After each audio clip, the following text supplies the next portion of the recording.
Alhamdulillahi Rabbil Alameen. This is from an article in Washington Post, September 19, 2007. This is Dan Morrissey. A case against ex-guard scrutiny of D.C. Imam. This is an article in the Post, and I'm just going to read a little bit of it. The United States has a long history of public speakers given to fiery rhetoric. The question in a time of heightened concern about terrorism, when do they cross the line and become a real threat? A debate based on that question surrounds a case to be held this fall in U.S. District Courthouse in Greenbelt. Submitted evidence include public pronouncements by Imam Abdul Ali Musa, who has served for 18 years as Imam of a Masjid in Southeast Washington. Among his past statements, Zionist American agents blew up the World Trade Center. Palestine suicide bombers are heroes. The United States government saturated U.S. cities with heroin in the 1960s to snuff out blacks' rebellion. White sissy federal agents are best handled by the teachings of his lecture, How to Pump the FBI. I'll skip a little bit what the government had charged the guy that lived in that house right there.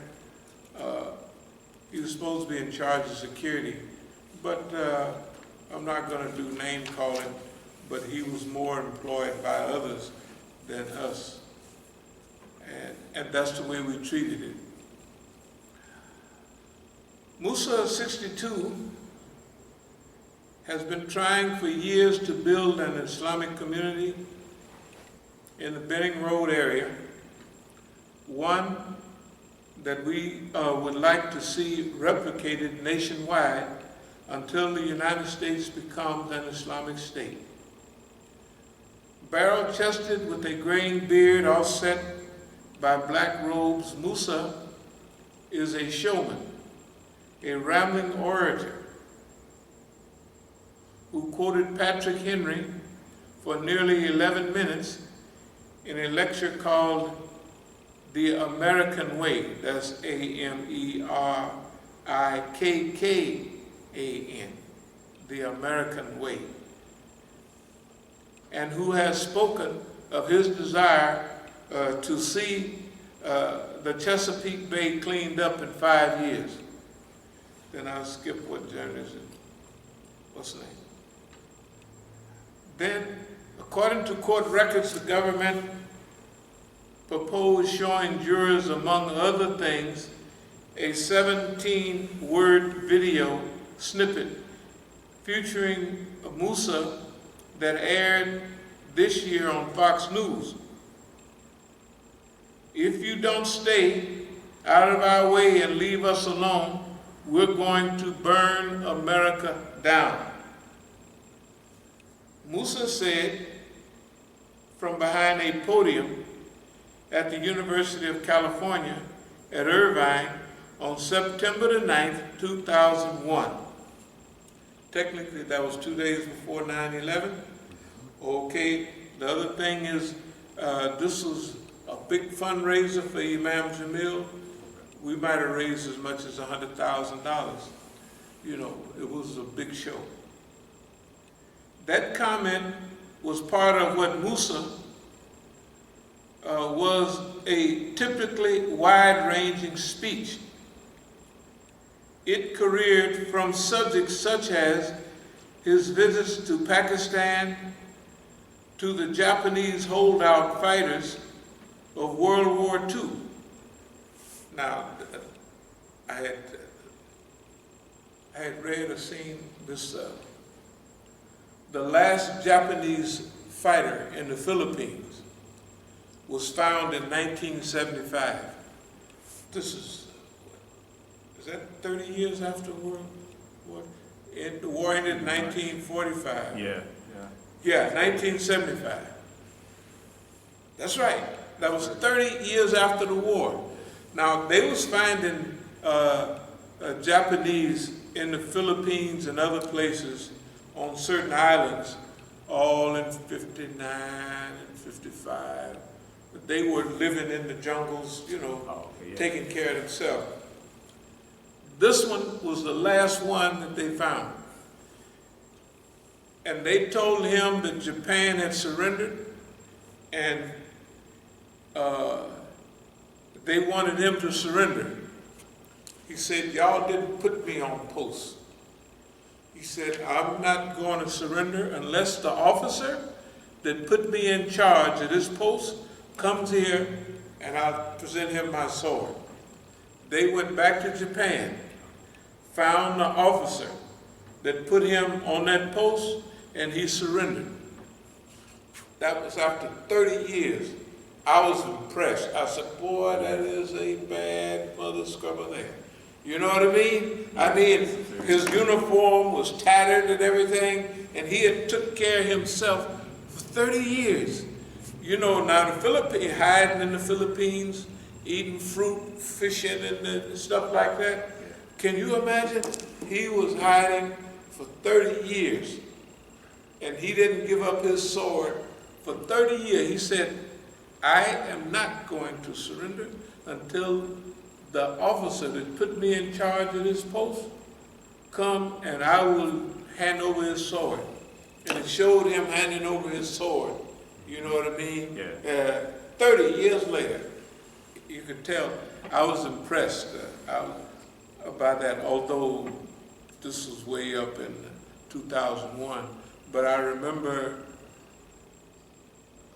coming across that information, because when you get older, you didn't come across a lot of, like the Book of Negroes. Right. It's just stuff in your mind that when you looked it up, you found it, right?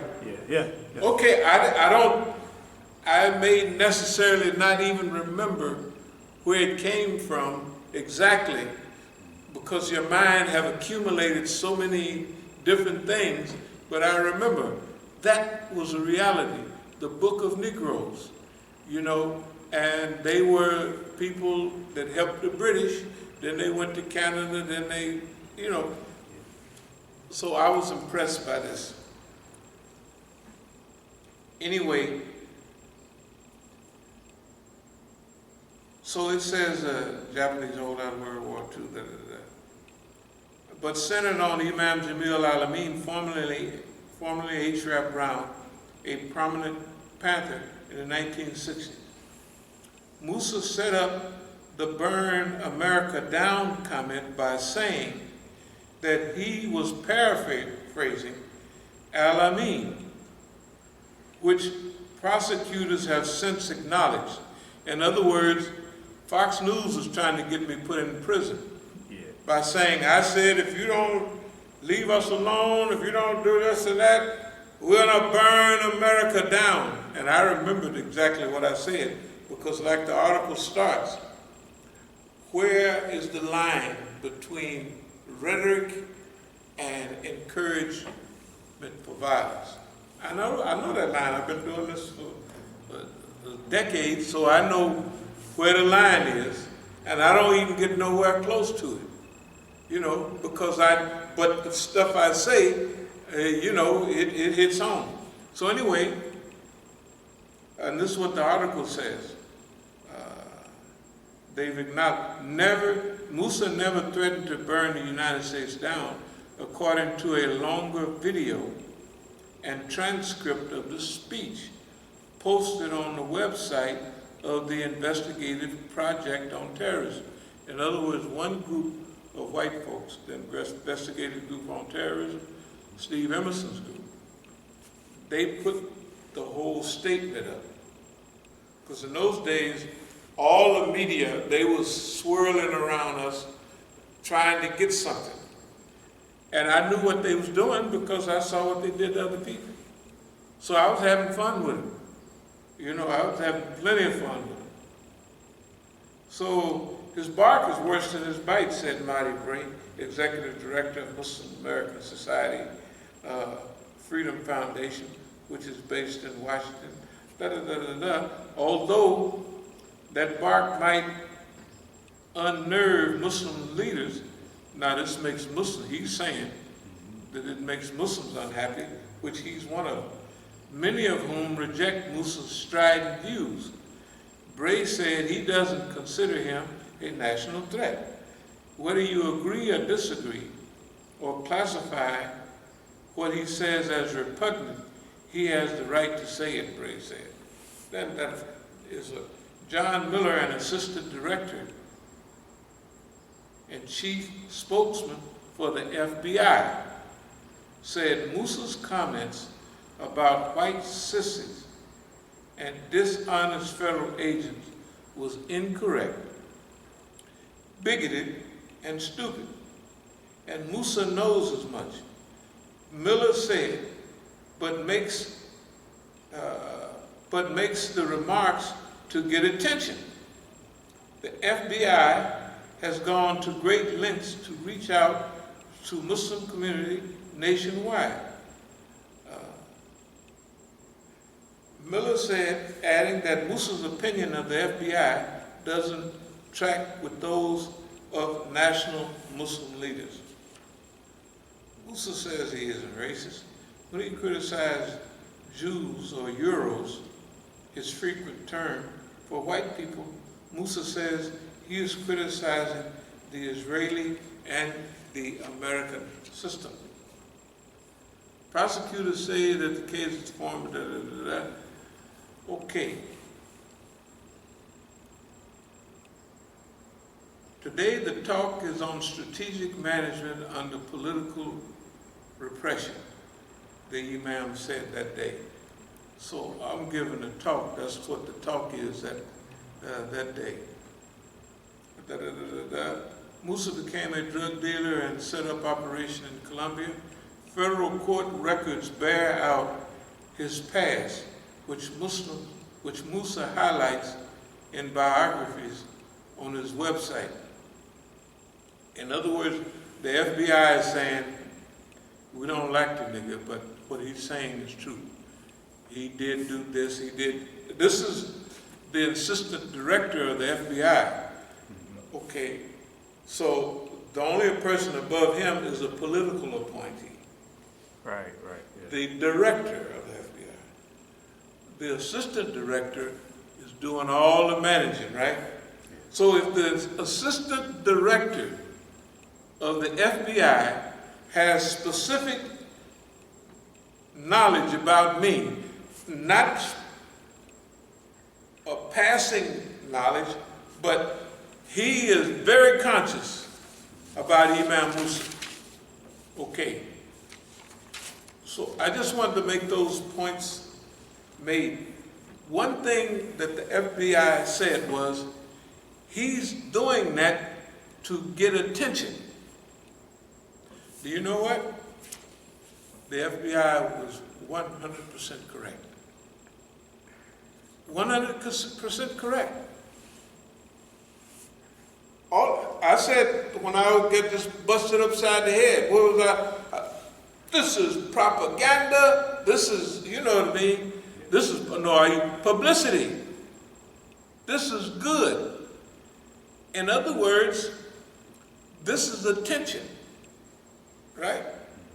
And we took some of these, passed out the smaller ones around.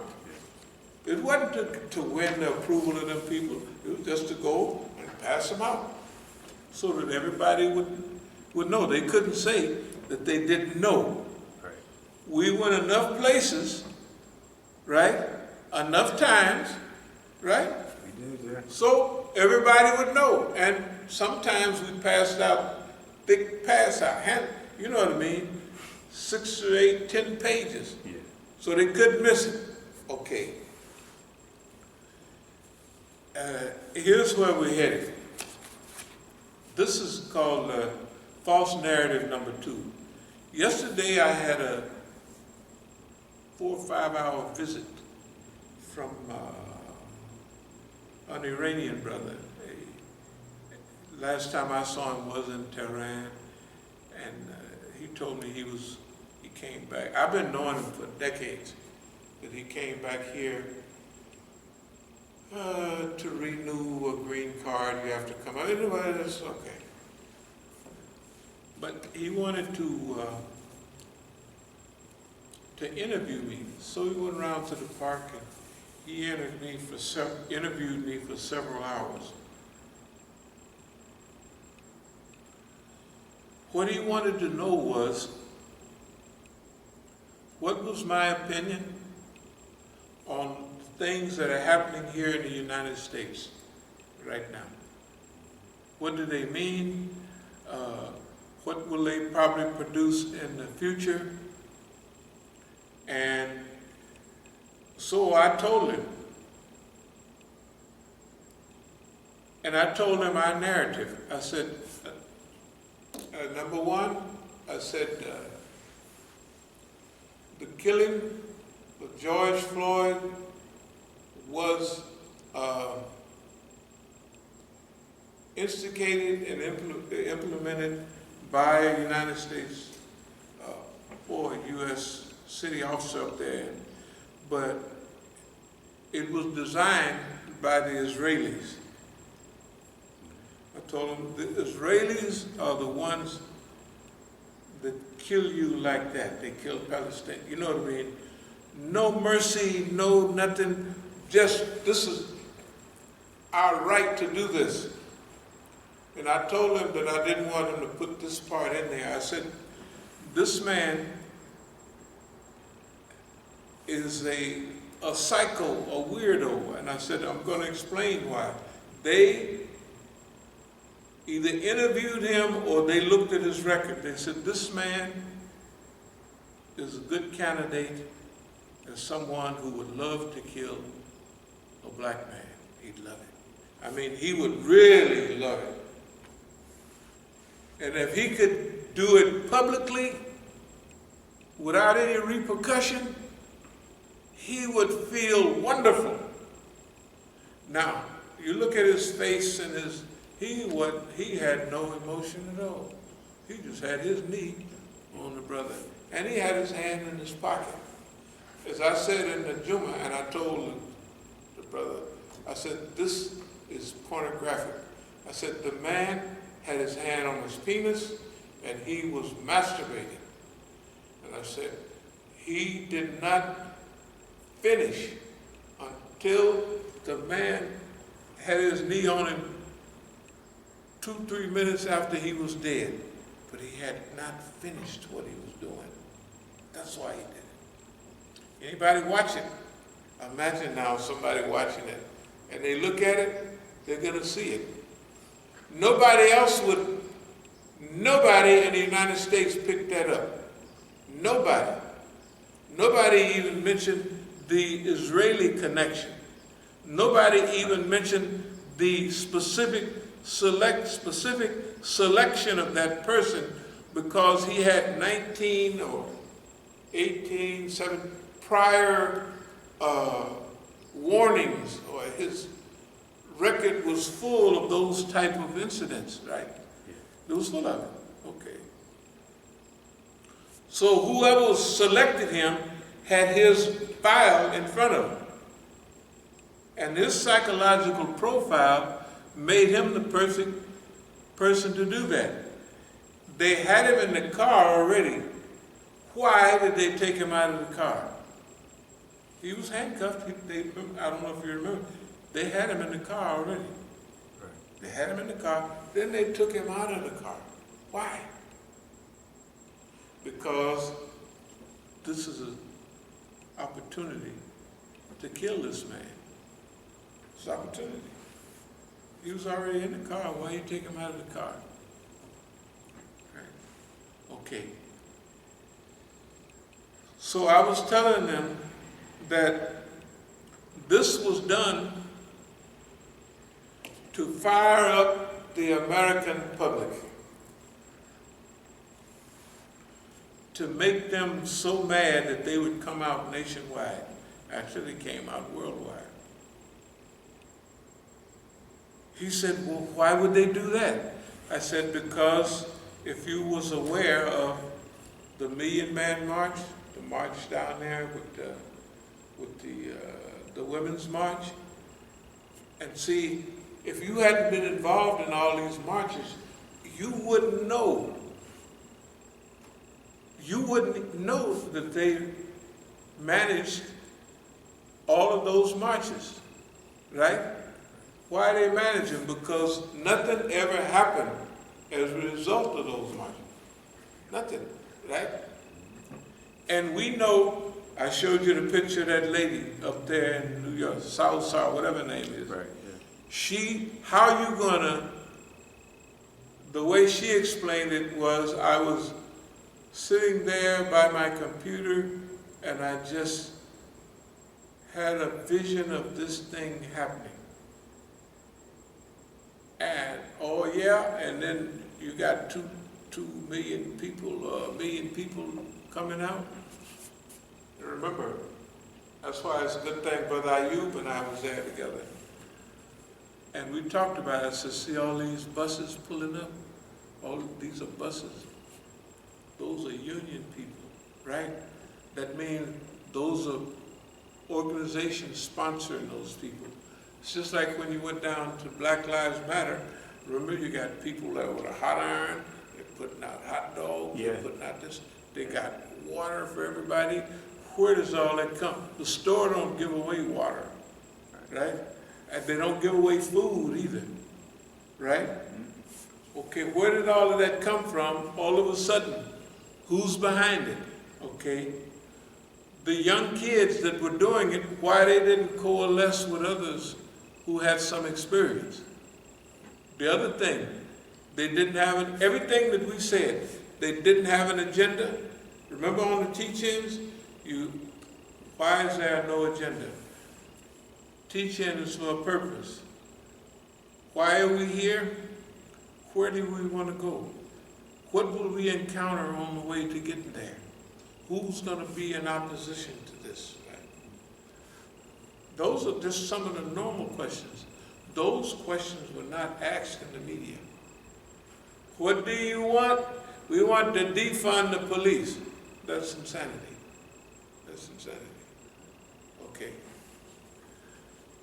First couple of days, you got the people, their people. Remember, y'all put that on the thing, right? When the police